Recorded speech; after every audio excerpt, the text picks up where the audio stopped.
The ink was still wet on a contract worth $4 billion when Victoria Sterling closed her laptop and walked out of the boardroom without a single word to the 12 executives who had just watched her win the largest defense technology deal of the decade. Cameras waited outside. Reporters had already written headlines calling her the Iron Lady of the industry, the woman who never smiled in photographs and never explained herself in interviews. She ignored all of it. She got into the back of a black car, took off her earrings, and told her driver to take her to her mother's apartment instead of the celebration her board had already planned in her honor. Money had never been the thing that made Victoria feel like she had accomplished anything. It was simply the number that proved she had not failed the one person who mattered. Eleanor Sterling opened her door in a cardigan the color of faded lavender, the same one she had worn for at least 10 years. And she did not ask about the deal. She asked if Victoria had eaten anything since breakfast. That question, asked in that particular tone, was the only thing in the world that could make the most feared negotiator in the country go quiet.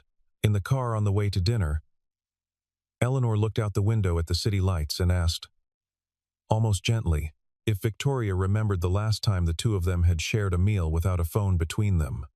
Victoria did not answer right away. She stared at her own reflection in the glass, searching for a date, and found none. The silence in that car said more than any speech could have. For years, Victoria had built an empire out of 18-hour days and rooms full of men who underestimated her exactly once. Every accomplishment had been dedicated, in her mind, to a promise she made as a teenager standing at her father's graveside, watching her mother hold back tears in a coat too thin for November. Her father had died when Victoria was 14 years old, leaving Eleanor to raise a daughter alone on a schoolteacher's salary that barely covered rent, let alone college tuition.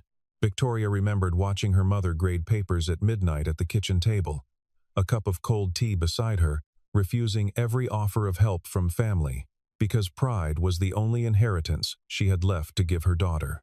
Victoria swore, at 17 years old, that her mother would never again worry about a bill, a doctor's visit, or a broken furnace in the middle of winter. She kept that promise with a ferocity that turned into a corporation, then an empire, then a name printed on the covers of business magazines. But somewhere between the first million and the fourth billion, she had lost the exact shape of her mother's laughter, the sound of it, the number of times a month she used to hear it. Sitting in that car, she realized she could not remember. That realization sat heavier in her chest than any hostile takeover ever had. The restaurant they arrived at was the kind of place where reservations were made months in advance, and where the tasting menu cost more than most people's monthly wages. The moment the doors opened, heads turned, not out of curiosity but recognition. Victoria Sterling did not attend places like this often, and when she did, it made the evening news. The manager, a composed man named Richard Doyle, personally walked the two women to their table near the window, past a room glittering with candlelight and champagne flutes, and the low murmur of people who had never once had to check a price before ordering. Eleanor slid into her seat, unimpressed by the crystal chandeliers, far more interested in the warmth in her daughter's eyes than the Michelin stars on the menu. She reached across the table and took Victoria's hand, the same way she had done since Victoria was a child afraid of thunderstorms. Tonight, she said, was not about the deal. It was about the years Victoria had given up so her mother could have a life without fear.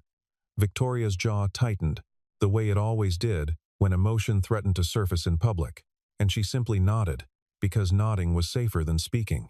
It was in that quiet moment, while the waiter poured water and recited the evening specials, that Victoria's gaze drifted across the room and settled somewhere it had no business settling. A man sat alone near the far wall, away from the candlelight, in a booth clearly meant for two but occupied by one. He was not the kind of man this restaurant usually attracted. His suit was pressed but old, the fabric slightly shined at the elbows from years of wear, the kind of garment a man keeps not out of poverty, but out of respect for the few occasions that call for it. Pinned to his lapel was a small insignia, gold and worn, smooth by touch. Unmistakably, a United States Navy pin. Victoria had built her entire career supplying technology to the branches of the military, had shaken hands with generals and admirals in rooms far less elegant than this one, and she recognized the weight that Pin carried the instant she saw it. The man wore it the way people wear things they have earned, rather than things they wish to show off, low-key, almost hidden, as if he had forgotten it was there.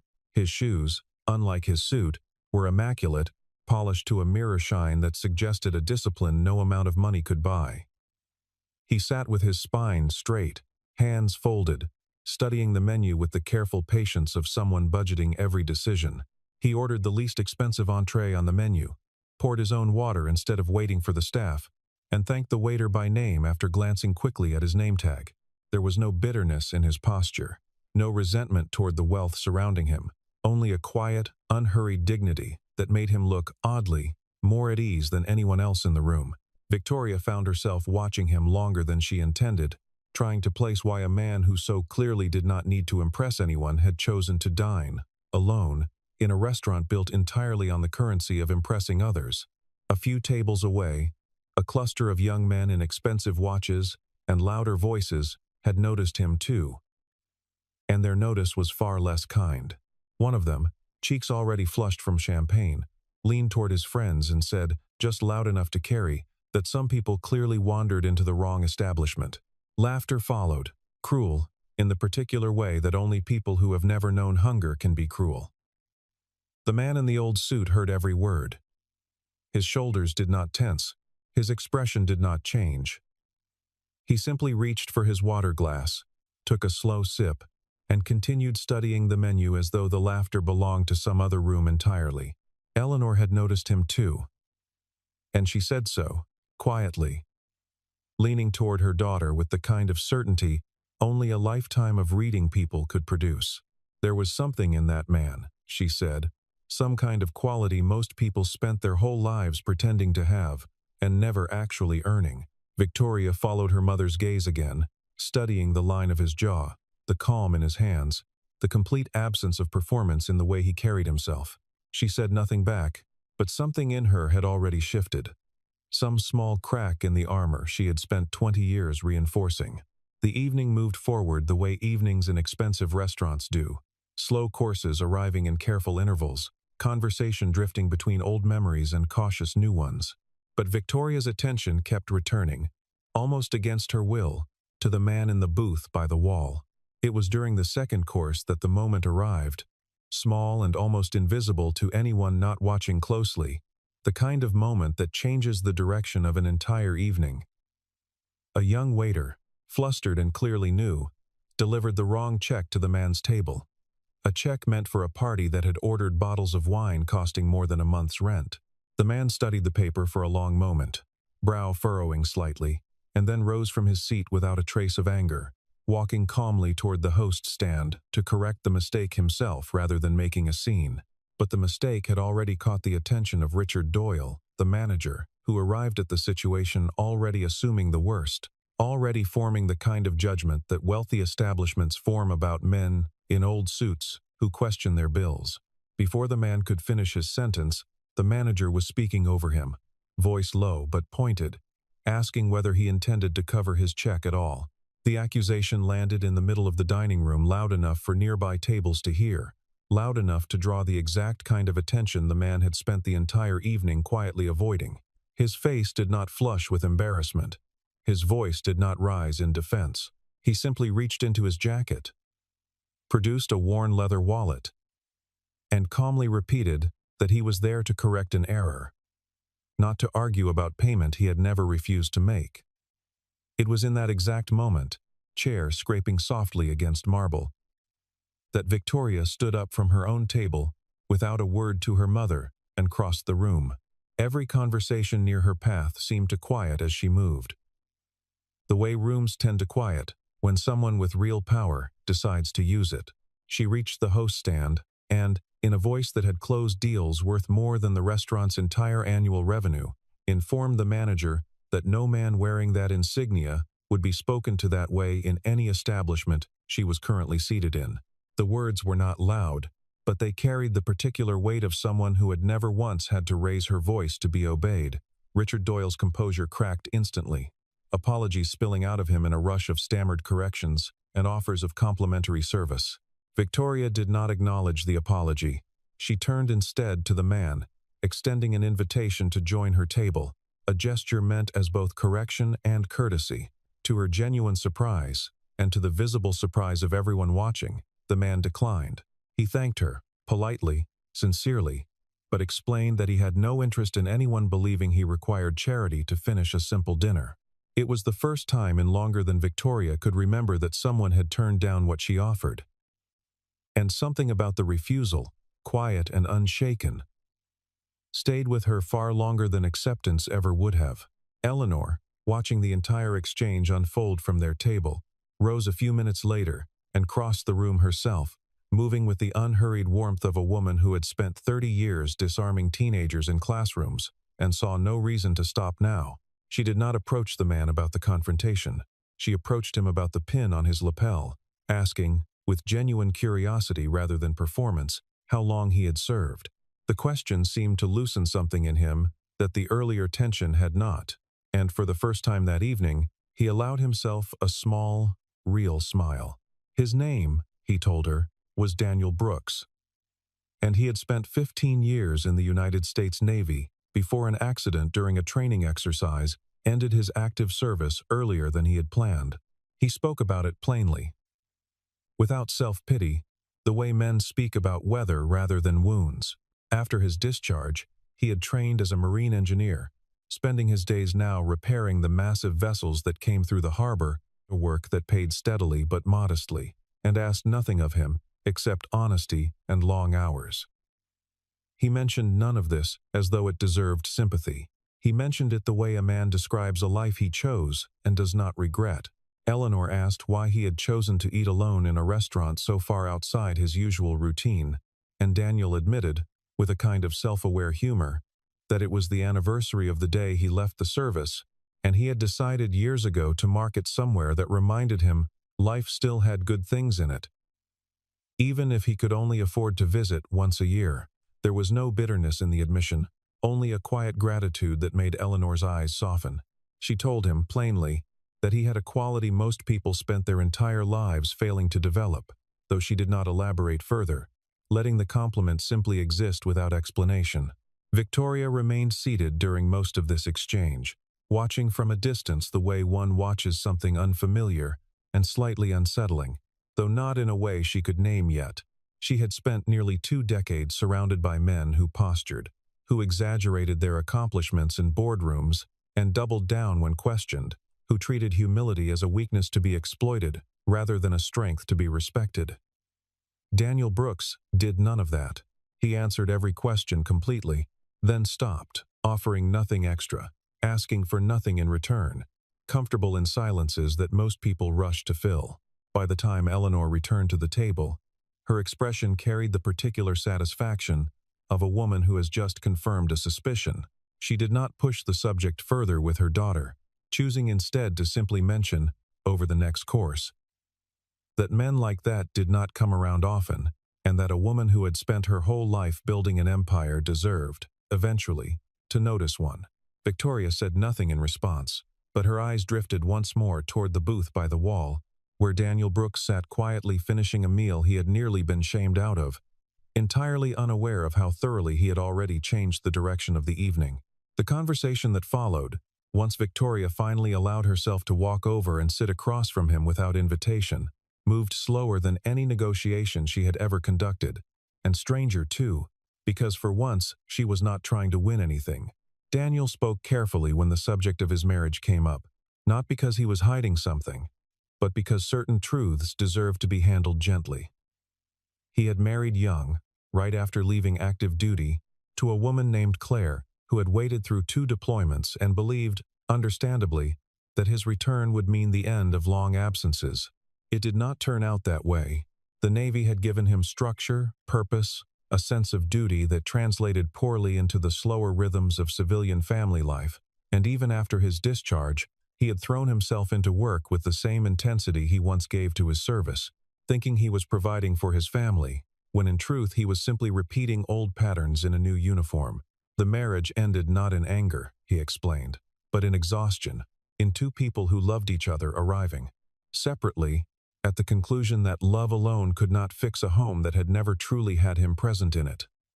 Claire had since moved on, remarried, built a life in another state. Their son, now an adult with a career and an apartment of his own several states away, called on holidays and visited twice a year, conversations that were warm but carried the particular formality of a relationship built more on effort than habit.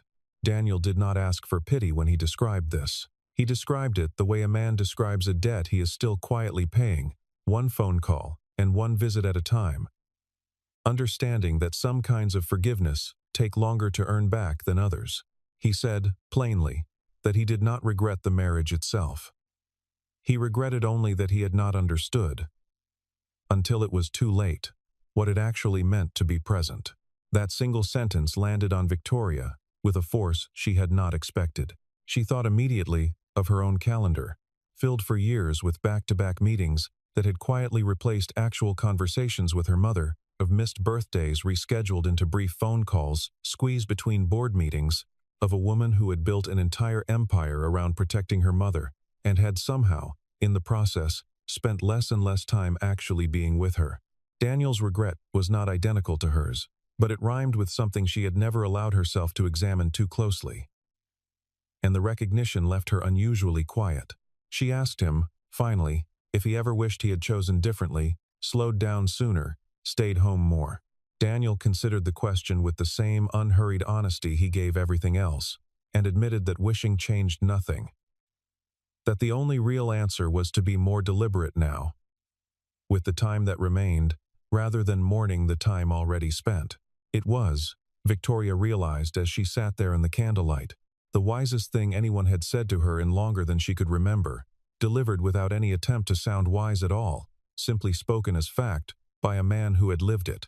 The evening might have ended there, quietly, with nothing more than an unusual conversation between strangers, had it not been for the elderly man who rose from a nearby table midway through dessert, moving with the deliberate care of someone whose joints remembered decades of standing at attention. He crossed the room slowly, eyes fixed on Daniel, with an intensity that made several nearby tables fall silent. And when he finally reached the booth, he did something no one in that restaurant expected. He stood at attention and offered a formal salute, the kind reserved for officers greeting each other in uniform rather than strangers meeting over dinner. Daniel rose immediately, instinct overriding surprise, and returned the gesture with the same precision, though confusion was written plainly across his face. The older man introduced himself as retired Rear Admiral Harold Whitfield, and the name alone caused a ripple of recognition through several tables occupied by men who worked in defense contracting and understood exactly whose presence they were now witnessing. Whitfield explained, voice carrying easily across the now silent dining room, that he recognized Daniel not from any official record, but from a story that had circulated for years through Navy circles, a story about a fire aboard a vessel during a training exercise nearly a decade earlier. The fire, Whitfield explained, had broken out below decks during a routine drill, spreading faster than anyone anticipated, trapping several crew members in a compartment that was rapidly filling with smoke. Daniel Brooks, then a junior officer, had gone back into that compartment 3 separate times, dragging out sailors one by one, while the ship's automated systems screamed warnings about structural failure, refusing to stop until every single man was accounted for. It was during the third and final trip that the injury occurred, the one that would eventually end his active service. Though Whitfield noted, with clear reverence, that Daniel had never once mentioned it in any official capacity beyond what was required. The room had gone completely silent by the time Whitfield finished speaking, silverware suspended mid-air. Conversations abandoned entirely. Daniel's expression, throughout the entire account, remained carefully neutral. The look of a man being reminded of something he had spent considerable effort trying not to dwell on. When Whitfield asked why he had never accepted the commendation offered to him afterward, Daniel's answer was simple and immediate, delivered without hesitation, that every man on that ship would have done exactly the same thing, and that accepting a medal for doing what duty required felt, to him, dishonest. Victoria sat completely still through the entire exchange. Watching a man who had spent the evening being mocked by strangers for the state of his suit, now being honored, quietly, and without theatrics, by someone whose respect could not be bought or manufactured. She had met powerful people her entire adult life, had negotiated with senators and generals and men who controlled the flow of entire industries, and she understood, with sudden and total clarity, that she was sitting across from someone whose worth had absolutely nothing to do with the numbers in his bank account. It was, she realized, the first time in years she had felt genuine respect for another person rather than mere professional acknowledgement.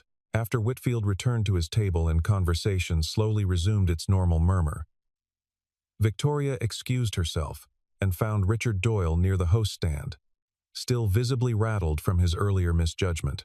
She instructed him, in the same calm and absolute tone she used when closing multi-billion-dollar deals, that every veteran currently dining in the restaurant that evening would have their bill covered in full, and that under no circumstances was anyone to reveal who had arranged it. The manager, eager to correct his earlier mistake in any way possible, agreed immediately and set about quietly identifying which tables qualified. It did not take long for Daniel to figure out what had happened.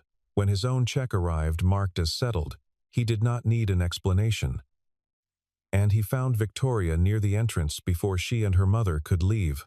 His expression was not one of gratitude exactly, or not only gratitude, but something more complicated, a kind of careful appreciation mixed with quiet discomfort at being on the receiving end of a gesture he had not asked for.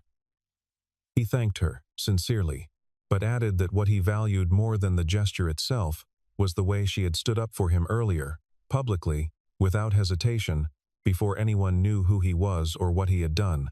Victoria considered that for a moment, turning the observation over in her mind the way she turned over difficult contract clauses, searching for the truth buried inside it. She admitted, somewhat to her own surprise, that she was still learning the difference between generosity and respect, that her instinct had always been to solve problems with money, because money was the tool she understood best. Daniel's response was gentle but direct, the kind of honesty that only comes from a man with nothing left to prove. Respect, he told her, cost nothing and meant everything, while money, however generous, could sometimes feel like a way of keeping people at a comfortable distance.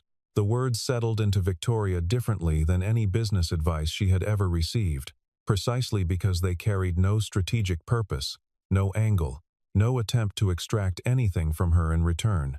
She found herself, for the first time in longer than she could remember, genuinely curious about another person's mind, rather than their usefulness. Eleanor watched this exchange from a few steps away, with the quiet satisfaction of a woman who had spent an entire evening waiting for exactly this moment to arrive, though she said nothing, understanding instinctively that some conversations needed room to breathe without a mother's commentary. Before they parted ways that night, Victoria asked Daniel, somewhat impulsively for a woman who planned everything 6 months in advance, whether he would be willing to visit her company sometime, not for an interview or a job offer, but simply to share his perspective on something she was struggling to articulate even to herself. Daniel studied her for a long moment. The same careful evaluation he seemed to apply to every decision, and finally agreed, on the condition that it be understood clearly as a conversation between equals rather than a favor granted by someone powerful to someone in need. Victoria agreed without hesitation, and for the first time that evening, she smiled in a way that reached her eyes. The visit happened 2 weeks later, on a gray Tuesday morning that found Daniel standing in the marble lobby of Sterling Dynamics in the same pressed but modest suit, looking entirely unbothered by the glass towers and uniformed security surrounding him. Victoria met him personally, waving off the assistant who offered to escort him instead, and led him through floors filled with engineers and executives, who paused mid-conversation to watch their notoriously private CEO walking beside a stranger, as though it were the most natural thing in the world. She had told no one who he was, and the mystery itself seemed to amuse Daniel more than trouble him. She did not bring him in to evaluate technology or review contracts. She brought him in because something in their conversation at the restaurant had lodged itself in her thinking and refused to leave. A nagging sense that her entire company, for all its innovation and profitability, had somehow lost sight of the people it was actually built to serve. Daniel walked the factory floor slowly, asking questions no consultant had ever thought to ask, questions about how workers felt about their schedules, whether veterans on staff felt genuinely supported or merely tolerated, whether the company's mission statement matched what actually happened in the break rooms and on the assembly lines.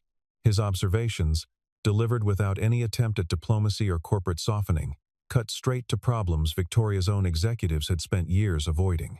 He pointed out that the company's veteran hiring program, heavily publicized in press releases, employed almost no veterans in leadership positions, treating their military experience as a marketing asset rather than an actual qualification worth developing. He noted that employees seemed to move quickly and speak carefully around Victoria, not out of respect but out of fear. A distinction, he insisted, mattered enormously if she genuinely wanted loyalty rather than mere obedience. Victoria listened to all of it without defensiveness, taking notes in a leather notebook she usually reserved for negotiation strategy, occasionally asking follow-up questions that revealed she was actually absorbing what he said, rather than simply enduring it.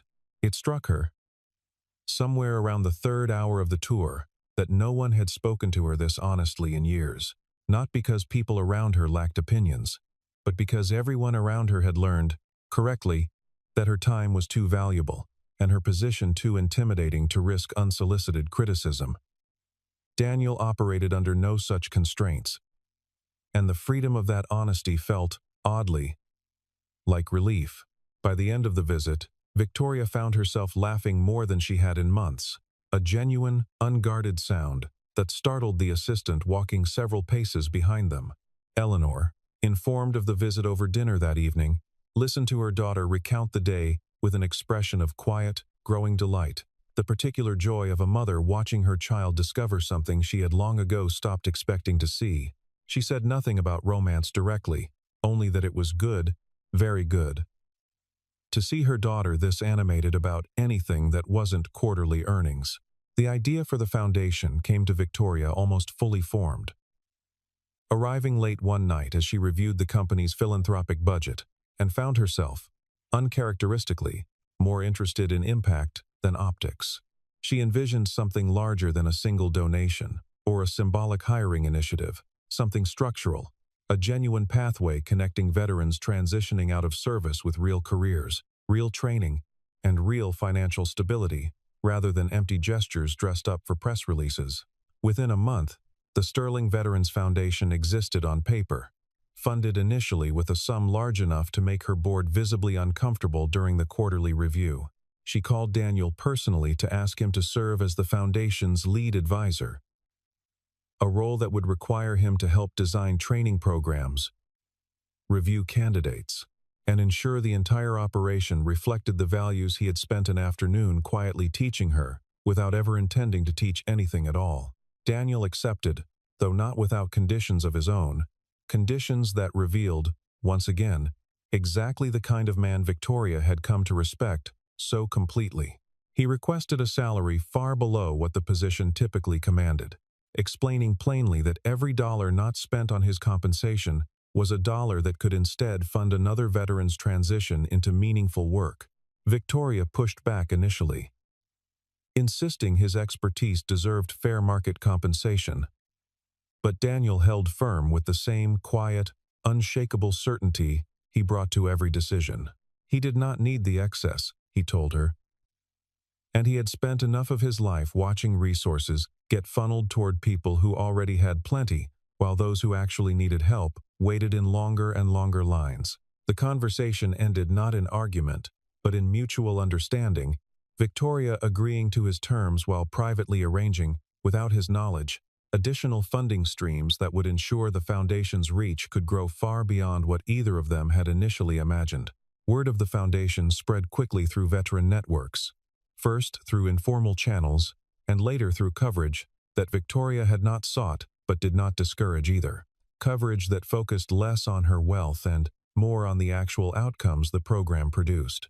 Former sailors, soldiers, and airmen, who had struggled for months to translate their military experience into civilian careers, suddenly found doors opening, not through charity, but through genuine training programs designed by someone who understood exactly what that transition required, because he had lived through its hardest parts himself. Daniel threw himself into the work with the same disciplined intensity he had once given to the Navy, arriving early, staying late, personally interviewing candidates, rather than delegating the task to junior staff, who might miss the small details that actually mattered.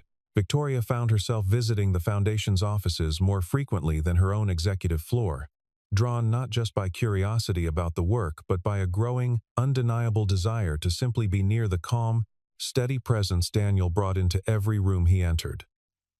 Neither of them named what was happening between them yet, but everyone around them, particularly Eleanor, had already begun to notice.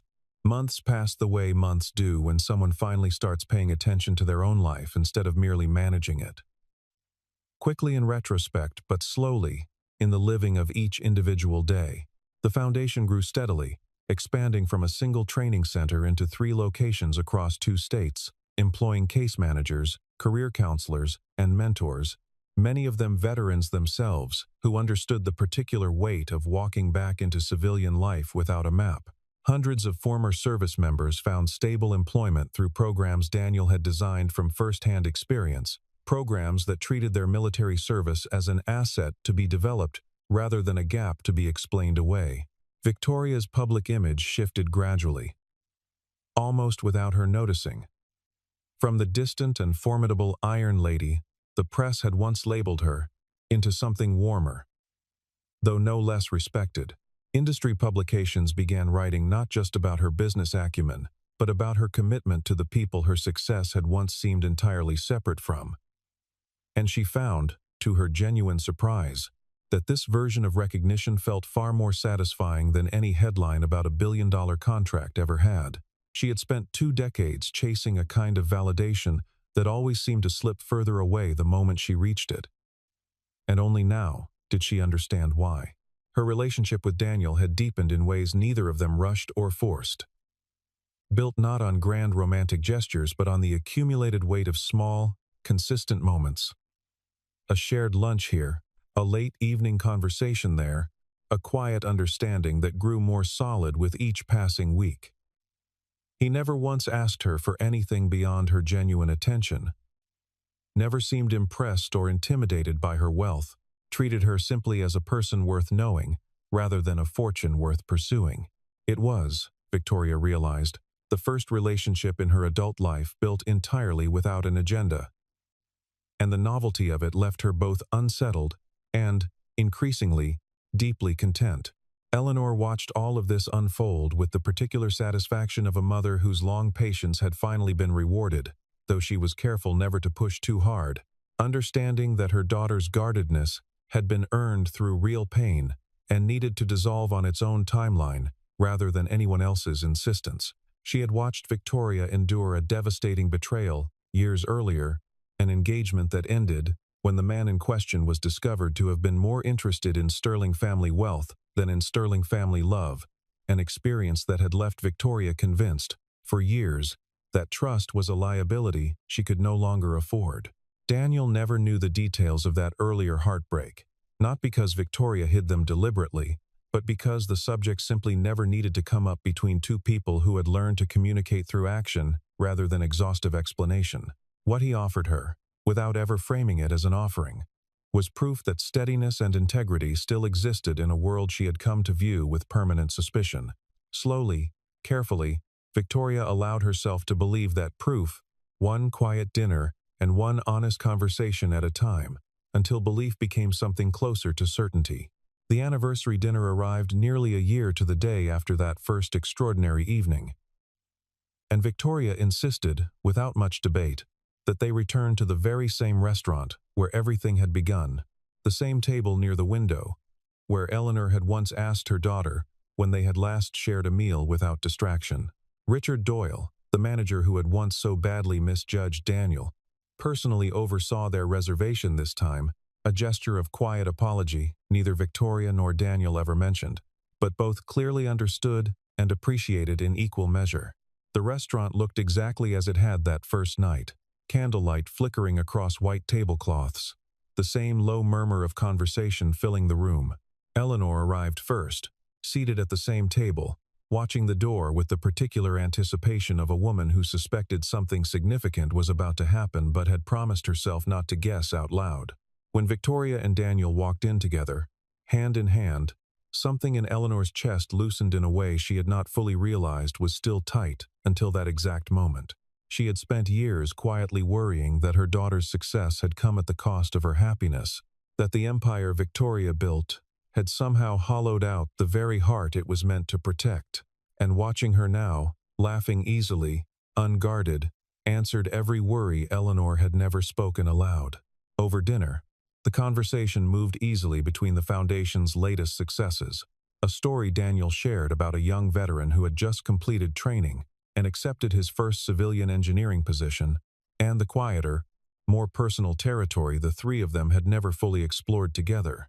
Eleanor asked Daniel, directly and without hesitation, whether he had ever imagined his life turning out this way, sitting across from a woman like her daughter, doing work that mattered this much. Daniel considered the question seriously, the way he considered everything. Before answering that he had stopped imagining much of anything after his marriage ended, choosing instead simply to keep moving forward one honest day at a time. What he had not expected, he admitted, was that moving forward honestly would eventually lead him somewhere this good, that a single dinner meant to mark a difficult anniversary would instead become the beginning of something he had genuinely stopped believing was still possible for him. Victoria reached across the table and took his hand, the same way her mother had once taken hers in that very seat, and said quietly that she understood exactly what he meant, that she too had stopped believing certain things were possible until the evidence sat directly across from her. Ordering the least expensive item on a menu she could have bought 100 times over, Eleanor watched her daughter's hand find Daniel's without hesitation and felt the particular joy of a promise finally fulfilled. Not the promise Victoria had made at her father's graveside all those years ago, though that one had certainly been kept many times over, but a quieter promise Eleanor had made to herself, that her daughter would someday find something worth more than every contract she had ever signed. She smiled, raised her water glass in a small, private toast, and said simply that Victoria had finally found someone who made her richer than money ever could, someone whose worth had nothing to do with what he owned, and everything to do with who he was. The story of that single dinner had, by then, traveled quietly through circles neither Victoria nor Daniel had intended to reach. Told and retold not as gossip, but as something closer to a parable, a reminder passed between people who needed reminding that character still mattered in rooms built entirely around wealth. Employees at Sterling Dynamics spoke of it when new hires asked why the CEO had personally funded a foundation with no expectation of financial return. Veterans who came through the foundation's programs heard the story from case managers who wanted them to understand that the woman signing their paychecks had once stood up for a stranger simply because it was right, before she knew his name or his history. Richard Doyle told an abbreviated version of it to new staff during training, using it, quietly, as a lesson about the danger of judging anyone by the condition of their suit or the total on their check, a lesson he had learned the hard way and never forgot. Rear Admiral Whitfield, retired now to a quiet life along the coast, occasionally mentioned the evening to old colleagues, always emphasizing not the salute he had given but the moment before it, the moment a young stranger stood up for a man being humiliated in a room full of people who should have known better, and did not. None of them, telling their versions of the story, ever fully captured what had actually happened inside Victoria that night. The exact instant something long frozen in her had begun, almost imperceptibly, to thaw, it was not romance that changed her first. Not in that initial moment at least, but recognition. The sudden and overwhelming understanding that dignity existed independent of circumstance, that a man could be stripped of applause and still stand taller than every person laughing at him. That recognition had cracked something open in Victoria that years of therapy, success, and her mother's gentle urging had never quite managed to reach. Daniel, for his part, never fully understood why that particular evening had unfolded the way it did, why a billionaire had chosen to stand up for him specifically, out of every stranger who had ever mocked him quietly in expensive rooms over the years. He came to believe, eventually, that it had less to do with him and more to do with timing, with a woman finally ready to notice what she had spent years too busy to see, and a man finally steady enough in himself to be noticed without needing the attention at all. Whatever the explanation, neither of them spent much time questioning it anymore, choosing instead simply to build, day by day, the life that single dinner had accidentally begun. The foundation continued to grow long after that anniversary dinner, expanding its reach into new states, new industries, new lives quietly rebuilt by people who understood exactly what it meant to serve something larger than themselves. Victoria's empire remained, as vast and profitable as ever. But it no longer defined her the way it once had. No longer stood as the sole measure of a life she had spent decades building in isolation. She had money enough, still, to buy nearly anything the world offered. But the thing she valued most now, the thing she had once believed unreachable, sat across from her at dinner tables and beside her at foundation meetings, asking for nothing, and offering, in return, everything that actually mattered. There is a particular kind of wealth that no contract can generate and no acquisition can purchase, the kind measured not in balance sheets but in the quality of the people who choose to stand beside you when nothing obligates them to.